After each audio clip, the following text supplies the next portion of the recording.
Hello नमस्कार दोस्तों, मेरा नाम है अमरजीत और स्वागत है आपका मेरे YouTube channel platform of study पे। फ्रेंड्स, हम इस वीडियो में भारतीय संविधान यानी इंडियन पॉलिटी से संबंधित टॉप 25 क्वेश्चन करेंगे जो कि प्रीवियस ईयर रेलवे द्वारा पूछे गए हैं और एसएससी के द्वारा ही पूछे गए हैं। तो फ्रेंड, इस वीडियो को पूरा जरूर देखिएगा और इन सवालों को याद कर लीजिएगा क्योंकि ये बहुत इंपॉर्टेंट टॉपिक है और मैक्सिमम लोगों की पॉलिटी जो है बहुत कमजोर होती है। ठीक है ना।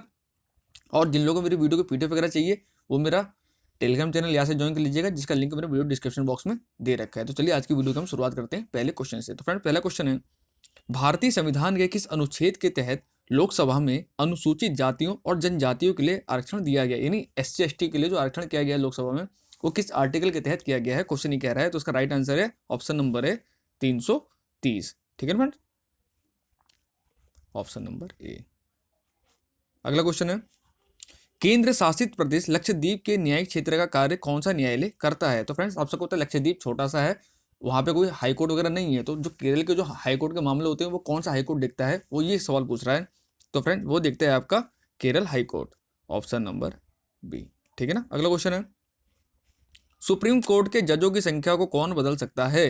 तो फ्रेंड्स, वर्तमान में सब जानते हैं टोटल कितने जज है सुप्रीम कोर्ट में, 33+1।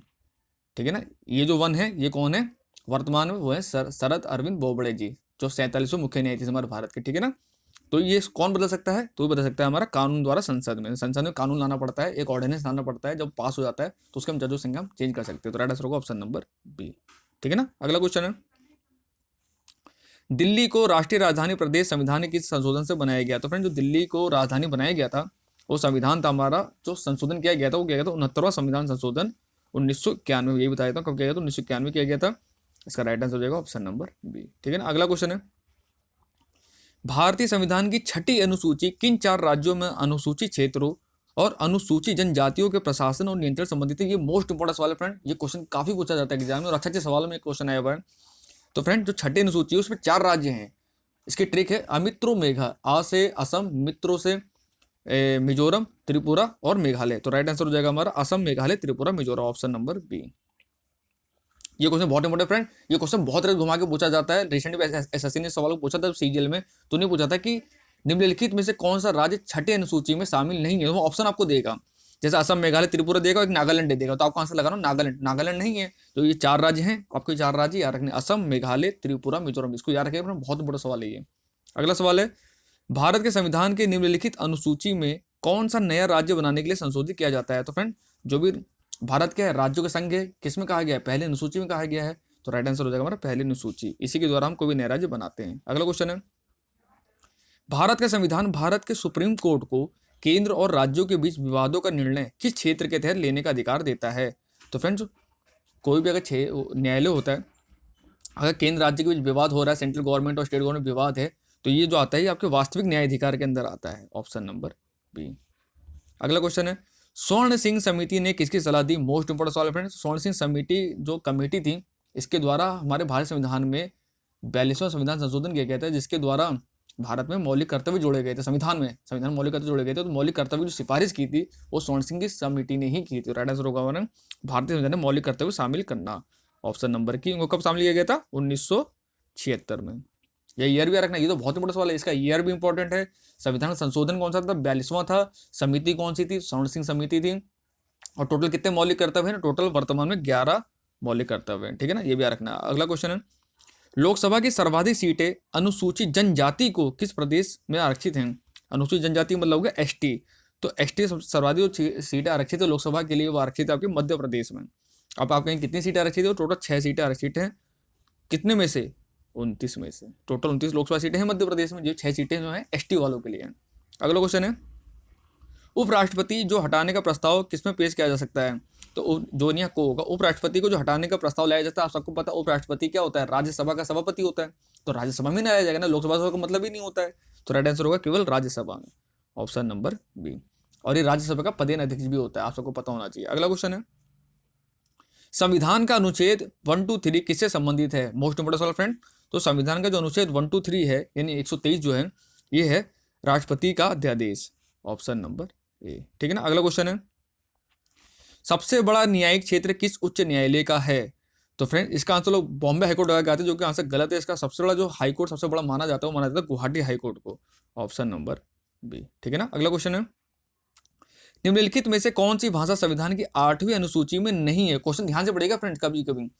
तो 8वीं अनुसूची में आप सबको पता है टोटल कितनी भाषाएं हैं, टोटल 22 भाषाएं हैं, जिसमें नेपाली तो है, कश्मीरी भी है, संस्कृत भी, लेकिन फारसी नहीं है। तो राइट आंसर होगा हमारा ऑप्शन नंबर ए, ठीक है ना। अगला क्वेश्चन है, निम्नलिखित में से संविधान का कौन सा भाग संशोधित नहीं किया जा सकता, यानी जिसमें कोई संशोधन हम नहीं कर सकते कभी भी संविधान में। तो आप सबको पता है प्रस्तावना संविधान हम कर सकते हैं, करा भी था हम लोगों ने, जिसके द्वारा हमने बहुत 3 शब्द जोड़े थे। कौन शब्द जोड़े थे हम लोगों ने, या मुझे कमेंट बॉक्स में बताइएगा मेरे को। राज्य नीति ये भी हम चेंज कर सकते हैं, मौलिक अधिकार भी चेंज कर सकते हैं। पहले 7 मौलिक अधिकार थे, अब 6 मौलिक अधिकार हमारे पास हैं। नेक्स्ट समीक्षा लेकिन ऐसा टॉपिक है इसको हम चेंज कभी नहीं कर सकते हैं, ऑप्शन नंबर डी, ठीक है ना। अगला क्वेश्चन है, भारतीय संविधान में संशोधन का प्रस्ताव किस देश के संविधान से लिया गया है। ये भी आप सबको पता होना चाहिए फ्रेंड्स। जो हमारा भारतीय संविधान है उसमें कुछ ना कुछ सोर्सेस बहुत सारे देशों से हमने लिया है। कुछ हमने दक्षिण अफ्रीका से लिया है, कुछ हमने अमेरिका से लिया है, कुछ रसिया से लिया है, कुछ आयरलैंड के संविधान से लिया है, कुछ ऑस्ट्रेलिया के संविधान से लिया है, कुछ इंग्लैंड के संविधान से हमने लिया है। तो हमारा संविधान जो वो मिक्सचर है संविधानों का, और सबसे बड़ा संविधान भी और लिखित संविधान है हमारा, ये भी बहुत बड़ी बात है। तो जो संविधान संशोधन है वो हमने लिया दक्षिण अफ्रीका से। अब किस संविधान संशोधन किस अनुच्छेद के तहत किया जाता है, ये क्वेश्चन पता होना चाहिए आपको, 368 के तहत। ये भी काफी पूछा जाता है एग्जाम में, ठीक है ना। अगला क्वेश्चन है, भारत की संसद में कौन कौन होते हैं। ये क्वेश्चन रेलवे का तो फेवरेट क्वेश्चन है, समझ लीजिए फ्रेंड्स। ये आरपीएफ का जब एग्जाम हुआ था, आरपीएफ का और एएलपी का जब एग्जाम हुआ था, उसमें क्वेश्चन काफी आया था ये। तो जो भारत संसद है उसमें कौन कौन होता है, एक तो हमारा लोकसभा है, एक राज्यसभा है, और एक हमारा राष्ट्रपति है। तो राइट आंसर होगा हमारा लोकसभा, राज्यसभा, राष्ट्रपति, जो कि ऑप्शन नंबर डी में है, ठीक है ना। अगला क्वेश्चन है, ईवीएम में अधिकतम कितने प्रत्याशी हो सकते हैं। ईवीएम जानते हैं, इलेक्ट्रॉनिक वोटिंग मशीन। इसमें तो कितने प्रत्याशी हो सकते हैं फ्रेंड, ये क्वेश्चन काफी पूछा जाता है, बड़ा कन्फ्यूजिंग सवाल होता है लोगों को। ये टीसीएस ऐसे सवाल ज्यादा पूछता है, टीसीएस, और आप सबको पता है एग्जाम टीसीएस ही करा रहा है आजकल, और मैक्सिमम एग्जाम टीसीएस ही लेता है पूरे इंडिया में आजकल। तो फ्रेंड क्वेश्चन का राइट आंसर है वो 64, ठीक है ना। अगला क्वेश्चन है, भारत के दूरसंचार और नियामक प्राधिकरण की स्थापना कब हुई थी। मोस्ट इंपोर्टेंट सवाल है, इसको बोलते हैं ट्राई, TRAI। तो ट्राई एक्ट कब आया था, क्वेश्चन बेसिकली पूछा जा रहा है। और ये क्वेश्चन एसएससी तो रिसेंटली इतना क्वेश्चन एसएससी में आया ना सवाल फ्रेंड, अब मैं क्या बताऊं आप लोगों को। तो फ्रेंड जो ये अध्यादेश जब आया था ना, ये आया था 1997 में। तो 1997 भारत सरकार कार्यकारी आदेश, ऑप्शन नंबर ए, ठीक है ना। ये याद रखना, ईयर, इसमें ईयर पूछा जाता है मैक्सिमम, ज्यादा ईयर पूछा तो 1997 आपका रखना। जो ट्राइट का एक्ट आया था वो 1997 में आया था, ठीक है ना। अगला क्वेश्चन है, गोपनीयता के निहित अधिकार जीवन और व्यक्तिगत स्वतंत्रता के अधिकार का एक हिस्सा है, जिसके तहत भारत के संविधान के निम्नलिखित अनुच्छेद में से। अब देखिए तो क्वेश्चन घुमा के पूछा टीचर्स ने, जबकि क्वेश्चन सिंपल से है कि जीवन जीने का अधिकार या व्यक्तिगत जीवन का अधिकार किस अनुच्छेद के तहत कहा गया है। सिंपल लाइन यह बनती है, लेकिन कितना क्वेश्चन घुमाया उसने आपको। तो फ्रेंड्स सब जानते होंगे जीवन जीने का अधिकार किस अनुच्छेद में कहा गया है, अनुच्छेद 21 में कहा गया है, सिंपल, ऑप्शन नंबर सी। अगला क्वेश्चन है, निम्नलिखित अनुच्छेद में से किसके अनुसार भारत के राष्ट्रपति को क्षमा, राहत या छूट देने या किसी अपराधी को, दोषी व्यक्ति को किसी भी अपराध की निलंबित अनुमोदन यात्रा करने शक्ति है। तो आप सबको पता होगा फ्रेंड्स, भारत में एक बार राष्ट्रपति ऐसे हैं और राज्यपाल को ही शक्ति दी जाती है कि वो किसी की भी सजा को कम कर सकते हैं या उसकी क्षमा कर सकते हैं। उसको हो सकता है 10 साल की सजा दी है, लेकिन उसने अच्छा अपना व्यवहार बना के रखा, तो राष्ट्रपति को अर्जी भेजते हैं। हर साल लाखों अर्जियां पहुंचती हैं राष्ट्रपति जी के पास। तो उनके अधिकार होता है कि किसी की भी सजा को या तो कम कर सकते हैं, मान लो 10 साल की सजा तो उसको 5 साल कर देंगे, 4 साल कर देंगे, या उसको पूरी तरह क्षमा भी कर सकते हैं उसको, ठीक है ना। ये पूर्णतः राष्ट्रपति के विवेक पर आधारित होता है।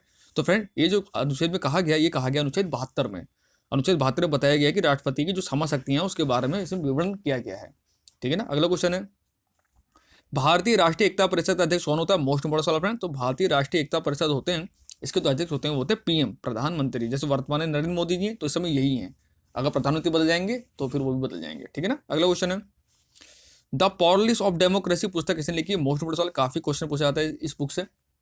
तो फ्रेंड्स जब द पॉलिटिक्स ऑफ डेमोक्रेसी पुस्तक लिखी है, ये लिखी है आपकी शंकर दयाल शर्मा ने, ऑप्शन नंबर डी। अगला क्वेश्चन है, भारत में प्रशासन की बुनियादी क्षेत्रीय इकाई निम्नलिखित में से कौन सी है। तो फ्रेंड प्रशासन की जो बुनियादी क्षेत्रीय इकाई होती है फ्रेंड, वो होती है आपकी जिला, ऑप्शन नंबर सी, डिस्ट्रिक्ट जिसको बोलते हैं। अगला क्वेश्चन है, निम्नलिखित समिति में से कौन सी त्रिस्तरीय पंचायती राज प्रणाली की सिफारिश करने के लिए जानी जाती है। मोस्ट इंपोर्टेंट सवाल फ्रेंड, पंचायती राज से और नगर पालिका से क्वेश्चन काफी पूछे जाते हैं एग्जाम में। इनका संशोधन पूछा जाता है, किस ईयर में लागू हुए थे, सबसे पहले पंचायती राज व्यवस्था कहाँ लागू की गई थी, इसकी समिति किसने की थी, सिफारिश किसने की थी। तो यहाँ तो फिलहाल इन्हें पूछा सिफारिश किसने की थी 3 स्तरीय पंचायत की, तो वो तो की थी बलवंत राय मेहता ने, ऑप्शन नंबर है। और सबसे पहले पंचायती राज व्यवस्था कहाँ लागू हुई थी, राजस्थान के नागौर में, कब, 1959 में, ठीक है ना। ये भी याद रखना है आपको। अगला क्वेश्चन है, और संविधान को संशोधन कौन सा था, तो 73वां संविधान संशोधन था, ये भी आपको याद रखना है।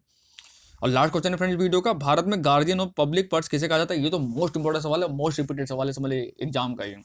तो फ्रेंड जो भारत में गार्जियन ऑफ पब्लिक पर्स कहा जाता है, वो कहा जाता है नियंत्रक और महान्यायवादी को। ऑप्शन नंबर नियंत्रक, सॉरी सॉरी सॉरी, इसका आंसर होगा सार्वजनिक लेखा समिति, इसको बोलते हैं कंट्रोलर एंड ऑडिटर जनरल, ठीक है ना। तो ये होता है हमारा सार्वजनिक लेखा समिति का चेयरमैन, ऑप्शन नंबर सी। तो फ्रेंड ये हमारे 25 क्वेश्चन समाप्त होते हैं। आई होप आपको वीडियो अच्छी लगी होगी। अगर वीडियो अच्छी लगी तो लाइक शेयर जरूर कीजिएगा, और जो लोग मेरे चैनल फर्स्ट टाइम है तो मेरे चैनल सब्सक्राइब कर बेल आइकन दबा लीजिएगा ताकि कोई वीडियो नोटिफिकेशन प्राप्त हो जाए। मिलते हैं आपसे कल नई वीडियो में।